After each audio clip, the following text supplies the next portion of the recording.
Hello and welcome back to another episode of Gaming the System, the podcast where three intersectional feminists examine gaming and games through a feminist lens. I'm your host for today, I'm Jem, and I'm here with my friends Alex and Matt. So before we get started, if you want to support us, you can subscribe to our Patreon at patreon.com/gamingthesystem for some exclusive content, or you can send us a one-off donation via PayPal to our email address, wearegamingthesystem@gmail.com. And I do think that one of the things about gaming and children is that this generation of children, so my daughter's generation of children, have been brought up with access to games from birth. Basically, they've been brought up with access to iPads and mobile technology and all of that and consoles in a way that I certainly wasn't, and I'm pretty sure that you guys are a different generation to me, and you were just borderline for that. So they've been brought up in a way that their brains are being primed in a completely different way from the way that ours were, and that's one of the things that I have quite considerable concern about. And I don't feel like there's enough, I don't feel like it's recognized and taken seriously enough when we talk about the addictiveness or obsessiveness of games that they promote, because we know that mobile games, the pay to, like in-app purchases and pay to play and all of those games, we know that those are designed to hook into various psychological ways that we work in order to encourage us to pay to play, in order to encourage us to buy more so that we can get that next chicken coop or whatever it is that we're through that next level.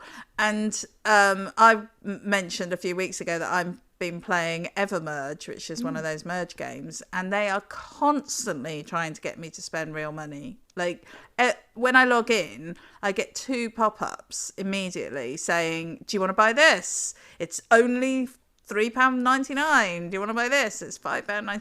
And they design the game, and they have these sort of mini games that you can do, and they set them up so that you cannot complete them if you're just doing everything for free. You just can't get through the whole thing. It requires so much time to do that, and you don't have enough energy in the game. So they design to encourage you to spend real money on it. And that's actually one of the better, one of the less bad versions of those games. And I was looking into this and came across this, I think I shared it with you guys, this place called Dark Pattern Games.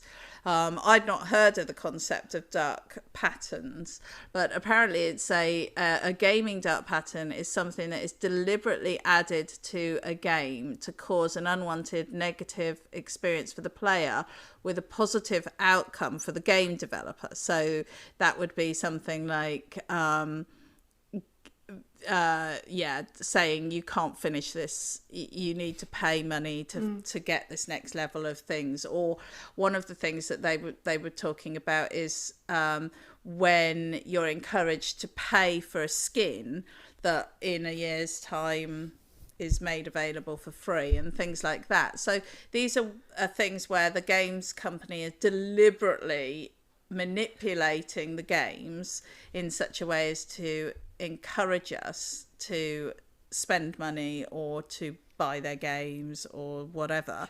And I'm wondering, I mean, that is, you can see where that sits in the sort of money making system. And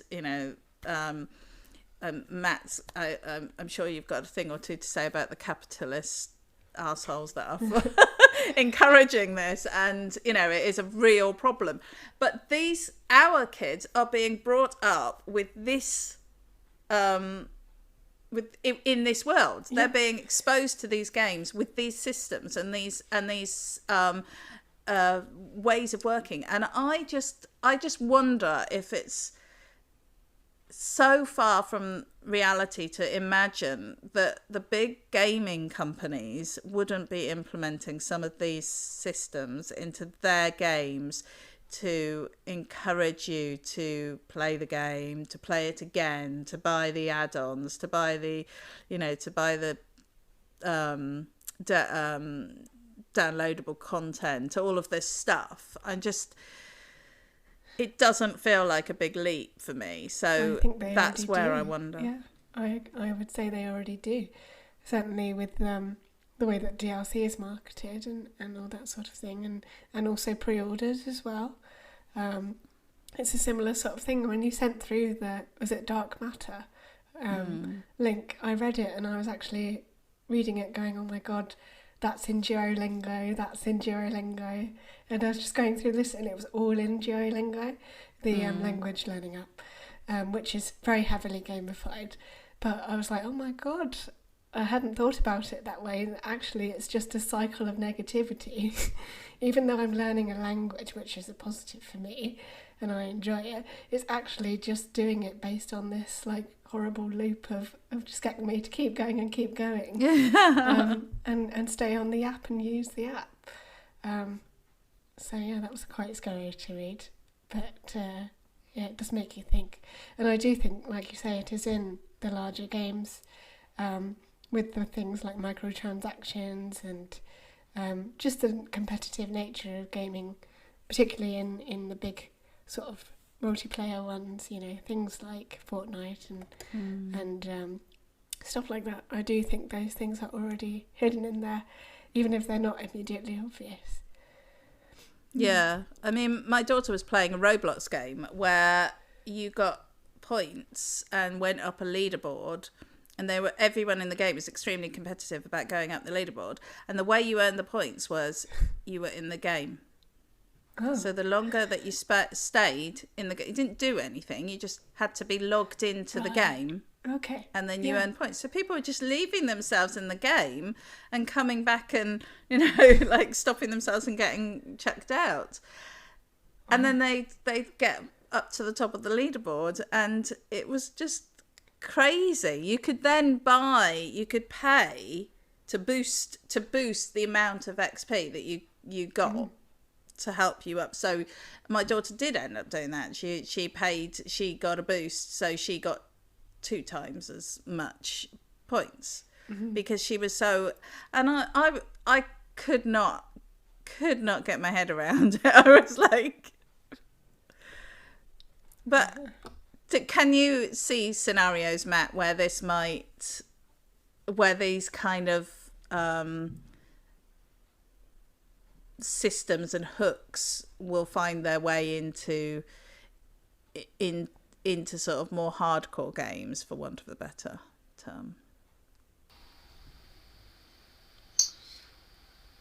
I think, well,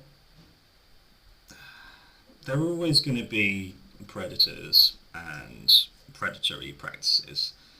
It's impossible to stop people doing that. There will always be people trying to do these things. But I think when it comes to children, the parent, it's the responsibility of the parent to inoculate their child from manipulation. Because if you say to them, oh, you enjoy doing this, why do you think they put microtransactions in? And you go, oh well, they maybe they want to, maybe they're better things, they make the game better. Well, why don't they just include them for free?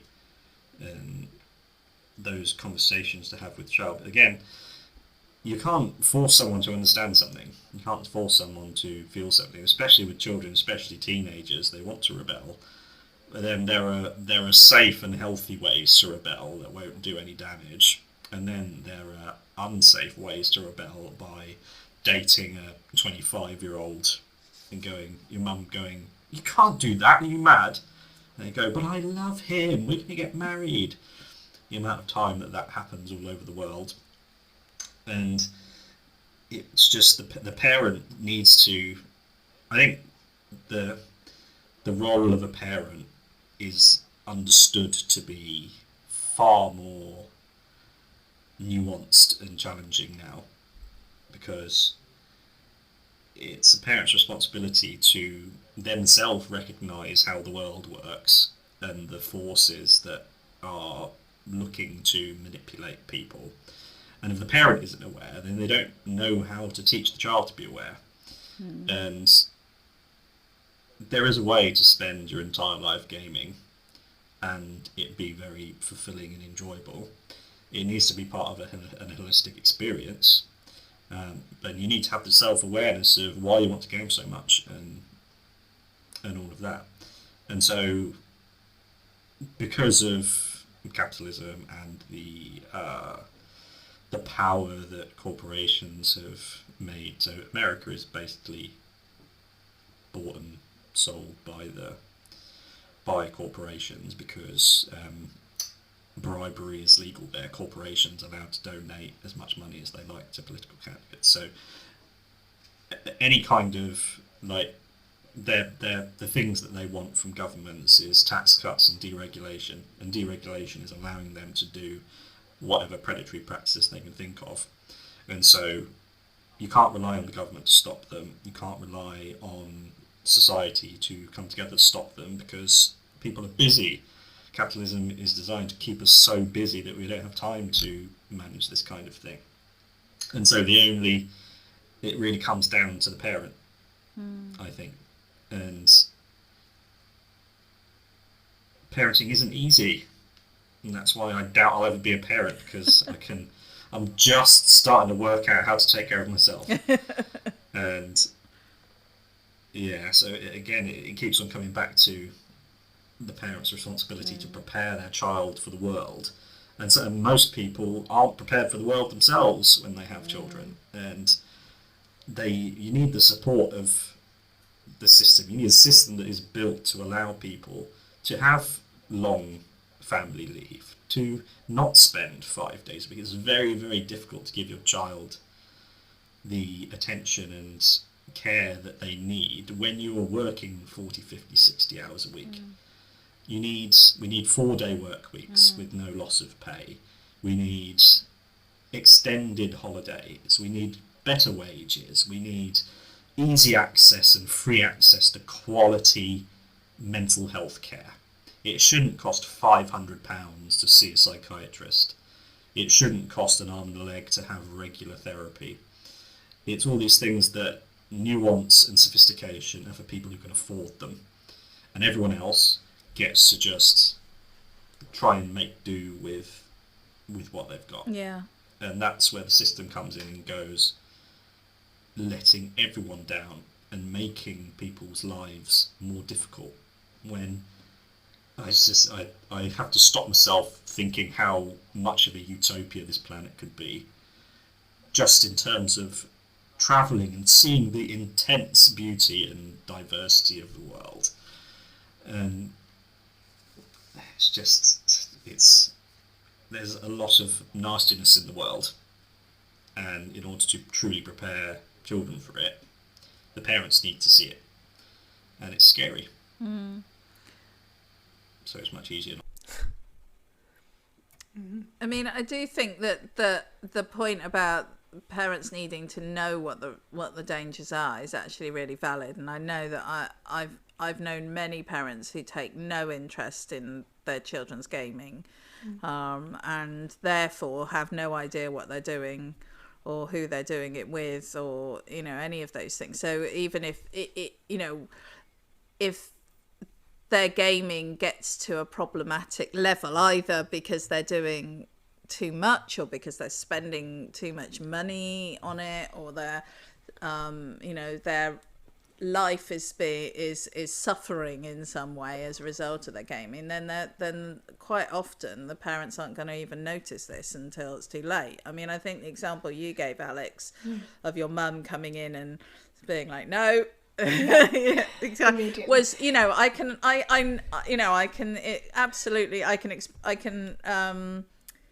identify with it from when I was gaming as a child, and I can also identify it as a parent, and it's a difficult thing to do, but yeah, it has to be done. And I think you're right, Matt. Parents have to engage with this and support their children through this, because the system is designed in such a way as to really put us all at risk, and to put people at risk. It certainly isn't there to support and care for the kids and to care for them. But how? So do we just let them get away? I mean, do we just let the games companies get away with it? And are we saying that this is entirely down to the parents and individuals to manage, or do we feel that there should be some, even if we accept that maybe it won't happen because of the capitalistic patriarchy, do we feel that there is some moral duty and ethical duty or responsibility of care for games companies on there? I think so. Yeah, I would say so. I think if you're putting out a product into the world, then you need to make sure it adheres to, obviously, certain sets of standards. And when I was thinking about this question and examples of times where I've seen gaming companies or games trying to kind of act as a kind of guardian, I suppose, of a gamer. And the one example I can think of is, I assume you guys have played any of the Wii games, with the Nintendo Wii, where it used to come up after about, I don't know, maybe half an hour of solid play, and it'd be like, you've been playing for half an hour. Do you think maybe you should have a 15-minute break? And you could remove the message, or you could just, turn it off and have a break. But it would often chime in with a little pop-up on the screen that said, maybe now's a good time to take a break or go outside, and things. And I think maybe one of the ways you could implement some form of, not protections per se, but at least options for people to maybe think about the way that they're gaming and if it's damaging for them, is to go a little further and include maybe links to, like, signposting to mental health support in those messages, or just checking in, like, are you feeling okay? And of course people can just click cancel and carry on gaming, because that's what I used to do when those Wii messages popped up. I'd be like, I don't care, Wii, I don't need to go outside. I'm in the middle of this run on Wii Fit or whatever, And occasionally, I would pay attention to it and be like, yeah, I probably should have a break now. My eyes are a bit tired. But most of the time, I'd say it was like a 70-30 split that I would ignore those messages. But the chances that someone would pay attention to it and maybe they would go and look at some mental health resources or start to think about, oh, yeah, maybe I should go and chat to a friend about how I'm feeling or something else. If there's a chance that could help somebody, then I think it might be worth putting it in. But I don't know what other ways gaming could take responsibility and advocate for those kind of things to be done more. I don't know. Just a thought, really. I think it might be because games are their art, their entertainment.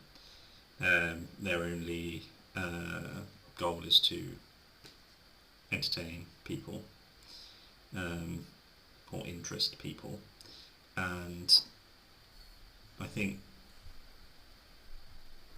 art shouldn't be censored.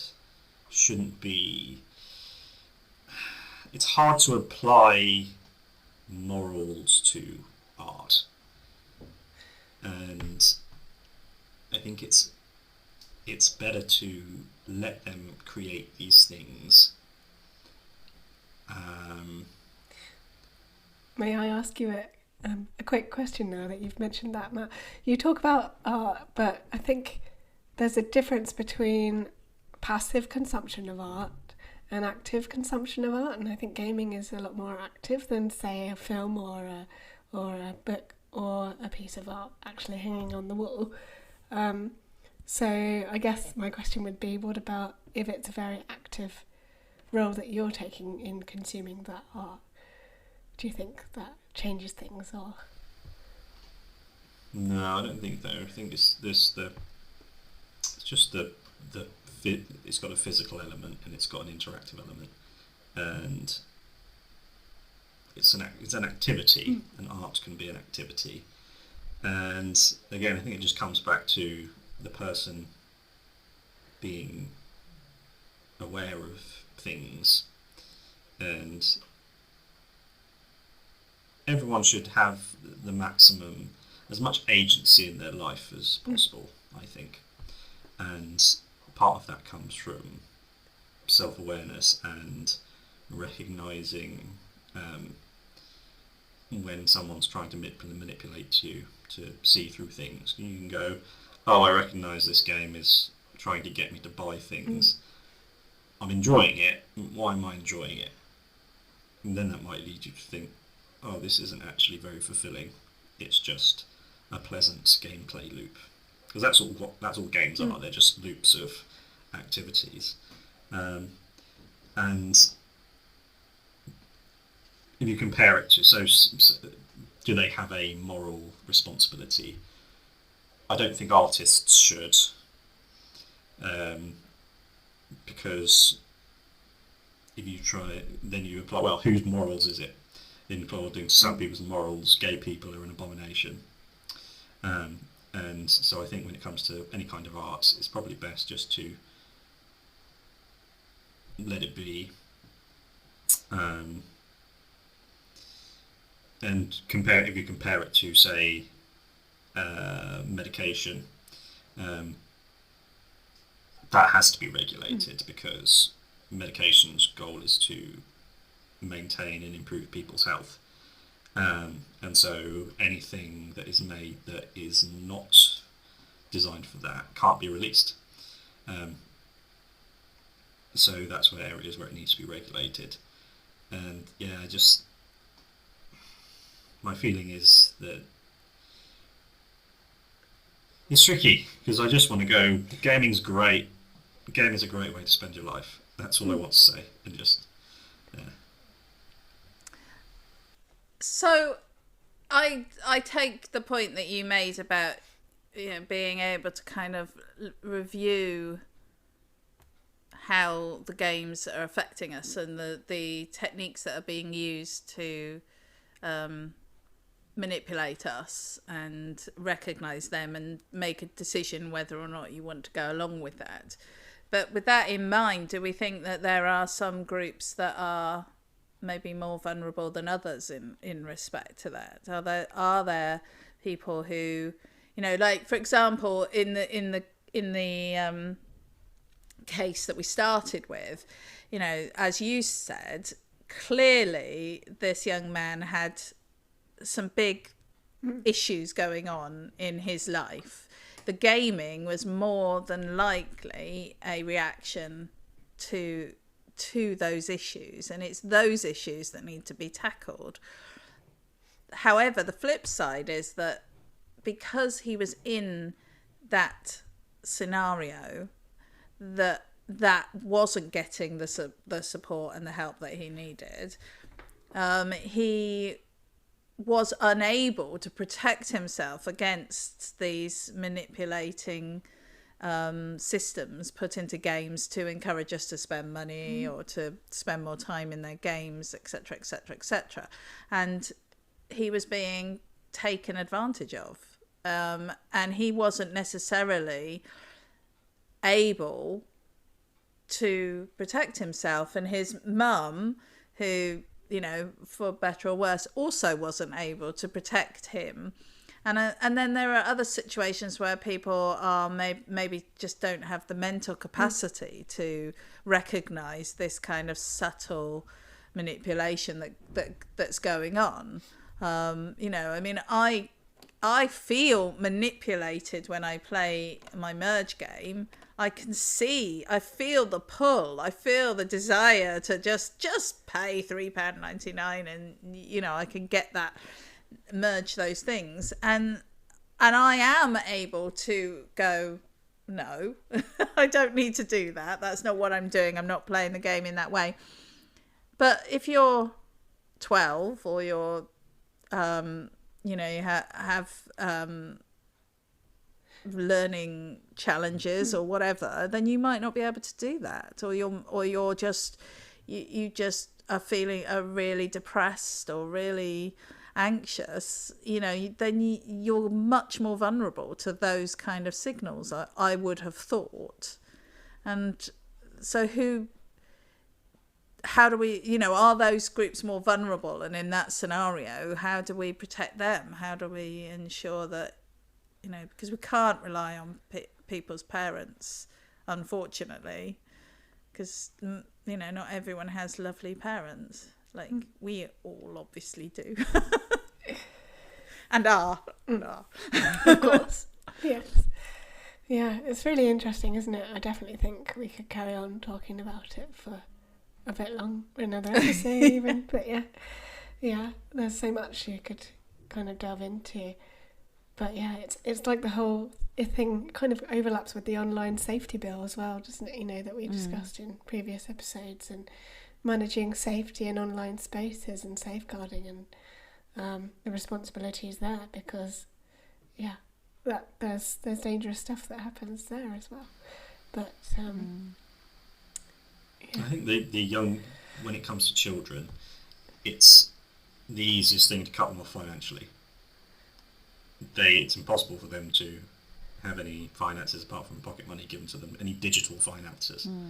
So when it comes to that, it's the parent's responsibility. You can go, okay, you can play whatever games you want, but you can't spend any money on them. And then you can have conversations with them of why that is.